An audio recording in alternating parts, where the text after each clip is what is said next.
होली के बाद बच्चों को टास्क कुछ दिए गए थे कि वे लोग अधिक से अधिक अध्ययन करके आएंगे, और उस अध्ययन के बाद हम लोग देख रहे हैं कि बच्चे पढ़ लिख कर आए हैं कि नहीं, उनकी जांच की जाएगी। क्योंकि होली में हमने बच्चों को टारगेट दिया था कि कम से कम आप लोग 4 घंटा पढ़ेंगे और होली के दिन भी पढ़ेंगे। तो आज यही टेस्ट हम ले रहे हैं कि ये बच्चे पढ़कर आए हैं कि न आए हैं।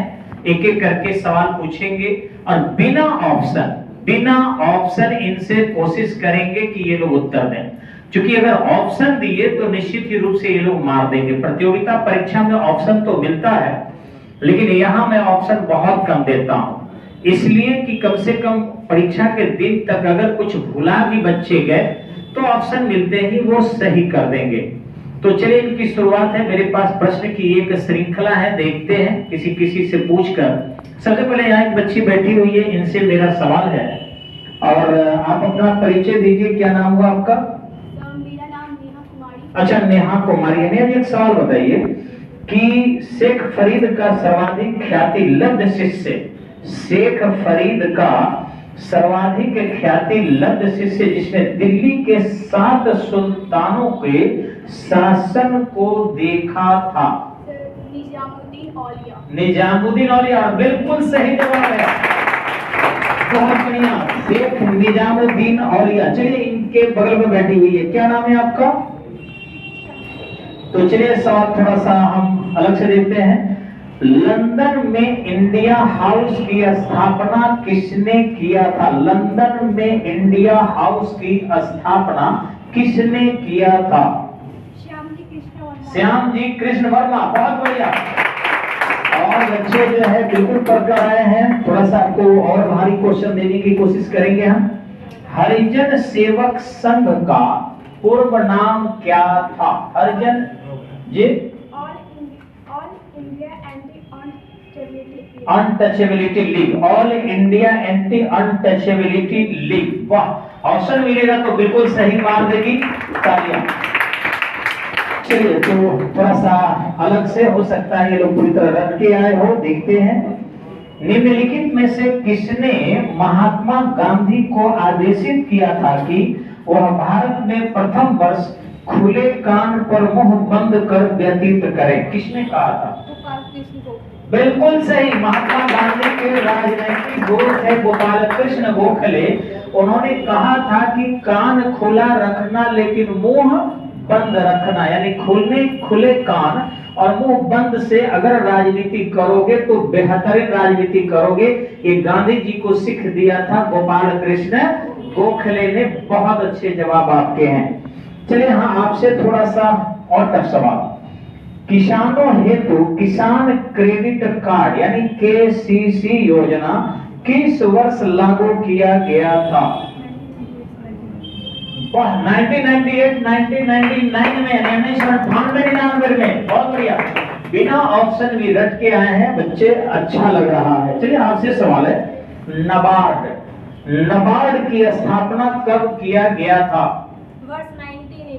1982, बिल्कुल सही। किसानों को ऋण देने की एक सबसे बड़ी ऑर्गेनाइजेशन बना था नबार्ड 1982 में। क्या नाम हुआ? मुक्तिका पांडे इनका नाम हुआ। बैठ जाइए। चलिए पंडित जी हैं तो तेज होबे करेगी।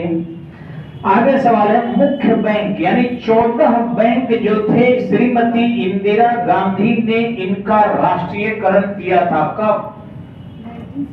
1969, बिल्कुल सही जवाब है। 1969 में श्रीमती इंदिरा गांधी ने 14 बैंक का राष्ट्रीयकरण किया था, जिनकी धारित पूंजी 50 करोड़ के आसपास थी। बाद में उन्होंने करीब 6 बैंक का और किया था 1980 में, जिनकी धारित पूंजी 200 करोड़ के आसपास थी। चलिए आगे सवाल है आपसे कि भारत के किस प्रदेश में सोयाबीन की खेती सर्वाधिक क्षेत्रफल पर होता है?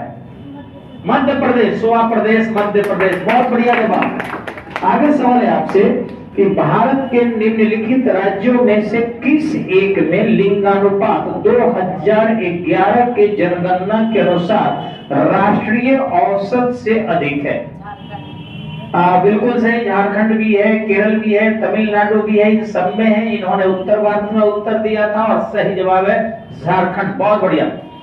चलिए आपसे देखिए, घरेलू महिला है, शादीशुदा होकर भी पढ़ने आती है और भगवान निश्चित ही अच्छा बनाएंगे। हमारे यहाँ से सरदा जी आज सुनने योगी लाइव, वो सरदा जी ऑलरेडी जज बनी है और रांची में वो पोस्टेड है। आप ही की तरह यही बेंच पर बैठती थी, शादीशुदा थी, उनके हस्बैंड भी कोऑपरेट करते थे और आज जज है। तो आप भी अच्छे पद पर पहुंचिए। आपसे छोटा सा सवाल है, देखते हैं बता पाती है कि नहीं। निम्नलिखित में से किस केंद्र शासित प्रदेश में 2011 की जनगणना के अनुसार गांवों की संख्या सबसे कम है? लक्षद्वीप, बिल्कुल सही। छोटा लक्षद्वीप है तो गांव भी क्या होगा? सबसे कम होगा। बढ़िया जवाब है। चलिए आपसे सवाल है, भारत में निम्नलिखित जनगणना वर्षों में से किस वर्ष जनसंख्या में सर्वाधिक प्रतिशत बदलाव अंकित किया गया था?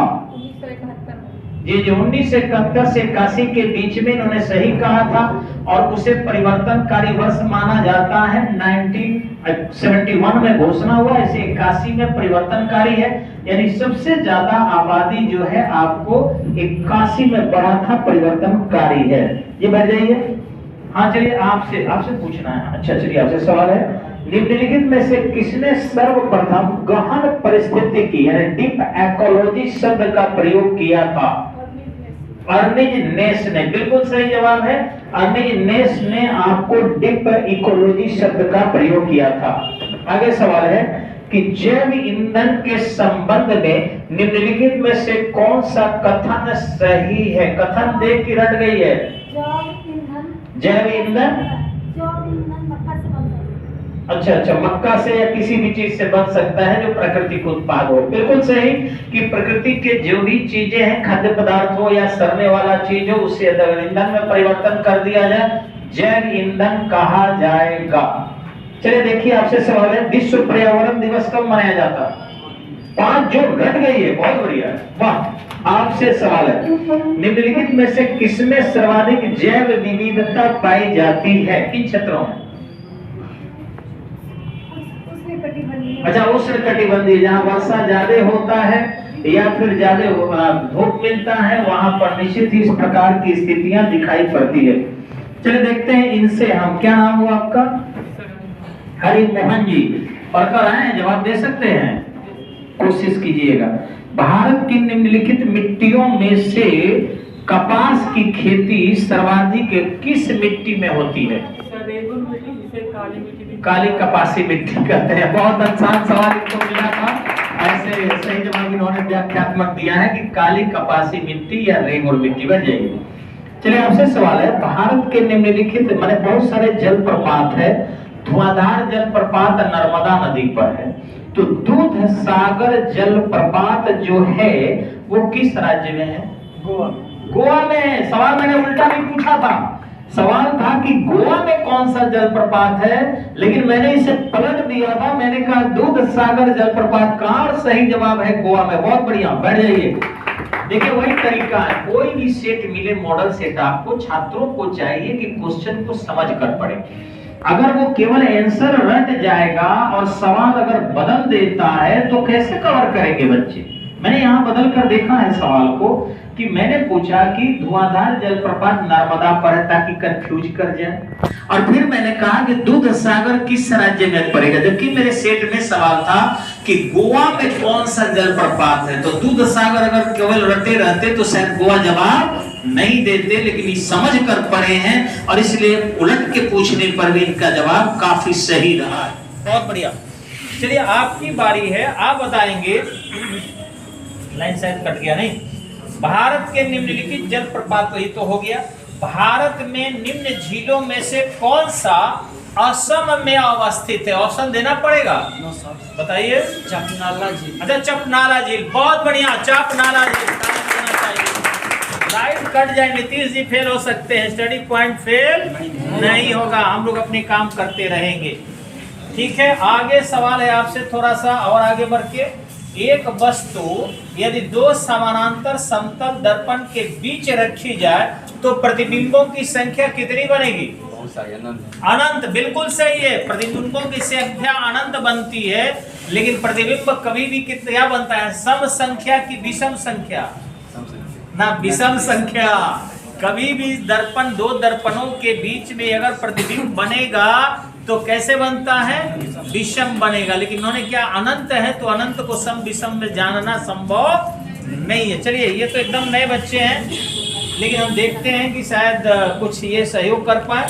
अंगुलियों के जो निशानों की बहुरंगी सतह उभारने के लिए, आगे अंगुलियों के निशान को बहुरंगी सतह उभारने के लिए यानी डेवलप करने के लिए जो तकनीक प्रयोग किया जाता है वो क्या होता है?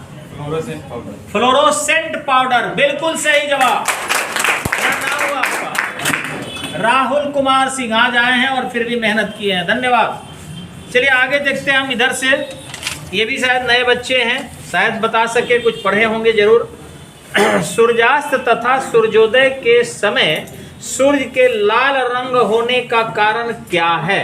प्रकाश का प्रकीर्णन। बिल्कुल सही, प्रकाश का प्रकीर्णन। बैठ जाइए, धन्यवाद। आगे सवाल है, खारे पानी को शुद्ध पानी में परिवर्तित करने की प्रक्रिया को क्या कहते हैं? उत्क्रम प्रासरण। उत्क्रम प्रासरण, बिल्कुल सही जवाब है। चलिए इधर भी पूछ ही लेते हैं, लगे हाथ, क्योंकि अब उधर जाने में थोड़ा टाइम लगेगा। एक व्यक्ति एक संवेदनशील तराजू पर खड़ा है। एक व्यक्ति है नहीं ना, कुछ हाँ कॉपी हटाइए, मोबाइल बंद है ना जी, न तो ये लोग कहा जाने रेडी हो पहले से। एक व्यक्ति एक संवेदनशील तराजू पर खड़ा है। यदि वह गहरी सांस अंदर लेता है तो तराजू के रीडिंग पर क्या प्रभाव पड़ेगा? सांस लेने से बढ़ेगा नहीं वजन? कोई वजन नहीं बढ़ेगा, गहरी सांस से कोई अंतर नहीं पड़ेगा। बिल्कुल सही जवाब है, बैठ जाइए जी। आगे सवाल है आपसे, शरीर के जोड़ों में गठिया रोग, आर्थराइटिस जिसको कहते हैं, शरीर के जोड़ों में गठिया रोग निम्नलिखित में से किसके जमाव से होता है? Uric acid. बिल्कुल सही जवाब है। और आप लोग देखे होंगे, थोड़ा ताली बजा दीजिए उनके लिए। और से भी वो जॉब निकाले हुए हैं, रंजीत जी उमदा से हैं, काफी अच्छे विद्यार्थी हैं, लेकिन जॉब निकलने के बावजूद भी वो रेगुलर क्लास करते हैं, ताकि जब तक ज्वाइनिंग नहीं हो रही है तब तक ड्यूटी पढ़ना चाहिए, अच्छे पद पर जो है जाना चाहिए। तो आप लोग बहुत मेहनत किए हैं, पढ़े हैं, समझदार हैं, और इस तरीके से मैं उम्मीद करता हूं कि आप लोगों को देखकर अन्य बच्चे भी जो है रटेंगे, पढ़ेंगे और विशेष पढ़ने के बाद ऑब्जेक्टिविटी की ओर ध्यान देंगे। आपका अपना संस्था स्टडी पॉइंट बेहतरीन मेहनत कर रहा है। ऐसा नहीं कि होली मनाकर घर पर बैठा है, बल्कि संस्था चल रही है। और हमारे देखिए कितनी बहनें बेटियां एकदम रेगुलर क्लास में हैं, और थोड़ा सा भी ये लोग त्योहार के पीछे नहीं है। ये सब समझते हैं कि हमारी जिंदगी पहले है, इस देश पहले है, प्रशासन पहले है। अच्छे ढंग से यदि हम नहीं पढ़ेंगे, अच्छे ढंग से यदि हम समझेंगे नहीं, तो इस देश का संचालन हम कैसे कर सकते हैं? तो यही कहना है कि आप सभी लोग अपने अपने बच्चों को स्टडी पॉइंट भेजिए। और रियली ये एक बेस्ट संस्था है। कहीं भी बाहर कोटा भेजने की जरूरत नहीं है, कहीं भी पटना भेजने की जरूरत नहीं है, कहीं भी दिल्ली भेजने की जरूरत नहीं है। आप विश्वास करो, स्टडी पॉइंट आपके बच्चों को, भविष्य को उज्जवल बनाएगा और अच्छा करेगा। इसी विश्वास के साथ हम लोग छपरा में इतना मेहनत कर रहे हैं और बच्चे निकाल भी रहे हैं और जॉब में भी जा रहे हैं। बाहर भेज के थोड़ा सा सामाजिक प्रतिष्ठा अर्जित कर लोगे कि आपके बच्चे पटना में हैं, आपके बच्चे इलाहाबाद है, दिल्ली है, लेकिन रिजल्ट जो है शायद कम आएगा। हम ये नहीं कहेंगे नहीं आएगा, कम आएगा। यहाँ रखोगे, सब पास करोगे और सब राष्ट्र की सेवा करोगे। धन्यवाद, नमस्कार।